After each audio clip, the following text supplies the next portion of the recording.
I've always loved customization options in video games. Features like character design, stage design, manipulation of the environment, shit like that.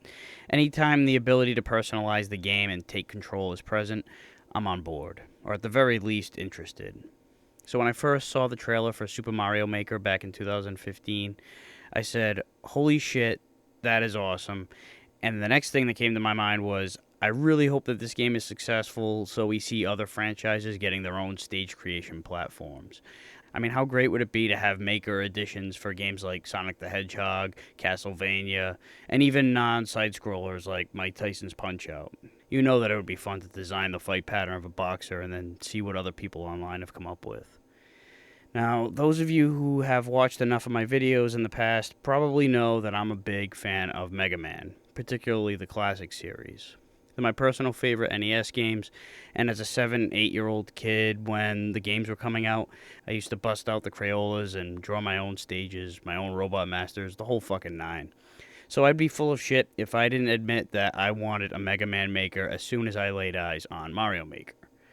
So last July, when I saw the trailer for the fan-made Mega Man Maker, or Mega Maker as it was originally named, I shit a brick.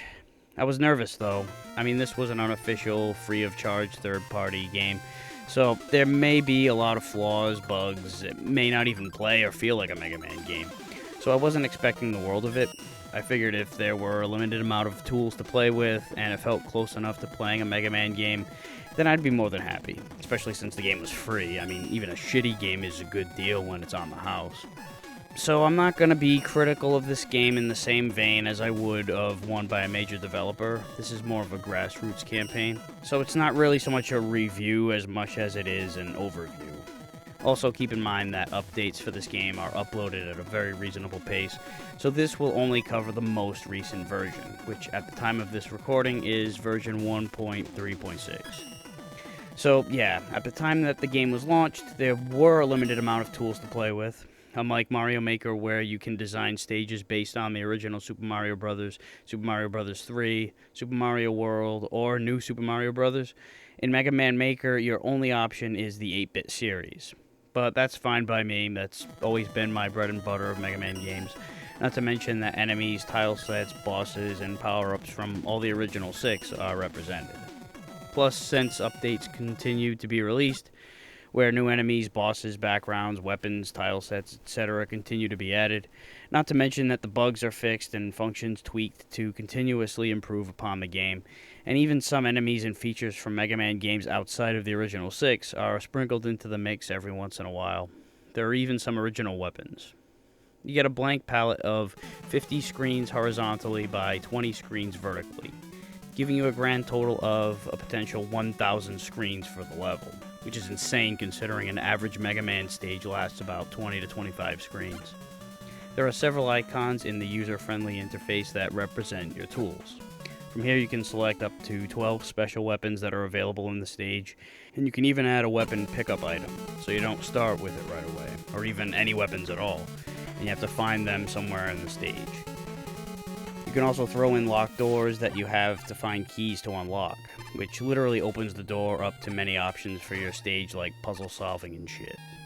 And as of the most recent update, you can now play as Proto Man and Bass. Each of the character's specialties like Proto Man's shield and Bass's double jump are not only present, but they're also optional. You can include charge shots, the ability to slide, or you can just take all of these off and play Mega Man 1 and 2 style. Every stage theme from the first 6 Mega Mans are featured, including the Wily themes, and you can also select the boss music. A lot of the weapons have been improved upon from the originals, like the top spin lets you smash enemies as you land on them, Bomb Man's bombs hurt enemies upon impact instead of waiting for them to detonate, and certain shield weapons let you walk across spikes. You can have your bosses immune or weak to any of the weapons you've selected, so you don't have to rely on defaults. You also get infinite lives, so you don't have to worry about any game overs. Once you hit a checkpoint, which you can place wherever you want, and up to as many as you want, you're good from there. To compensate for the lack of a need of extra lives, the 1-up item now restores all of your health.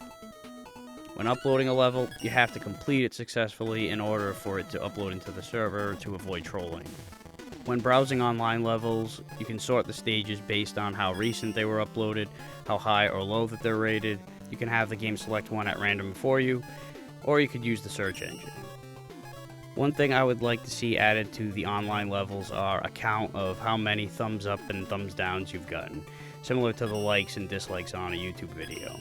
Because if your score is a 0, it's like, does that mean you've had 1,000 likes and 1,000 dislikes, or none at all? You can't tell, other than to take a guess based on how many total plays you have, but that doesn't always translate. Also, in a similar vein as a YouTube video, I love to see the function of comments on stages, just to get some feedback and constructive criticism, etc. Because aside from posting on forums and asking other players to try your stage, you're not going to get any depth on how other players feel about your stage. I've always clamored for more 8-bit Mega Man. I can never get enough. When I first discovered hack ROMs, I was happy. When Mega Man 9 was released under the retro format, I was thrilled, mainly because there would be new Robot Masters and weapons. But now with Mega Man Maker, there's a never-ending plethora of 8-bit Mega Man madness. There's a lot of fun to be had in crafting a stage, as well as playing other people's stages. The possibilities are nearly endless, and with the vast amount of stages that have been uploaded, and the continuation of updates, the endlessness of variety will always be there so long as this game is in existence. The one feature that would put this game over the edge would be to create your own Robot Master and special weapon. That would just take things to a whole nother level.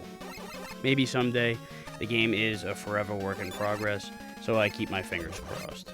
And that wraps up this edition of Aqualung's Game Reviews. See you next time.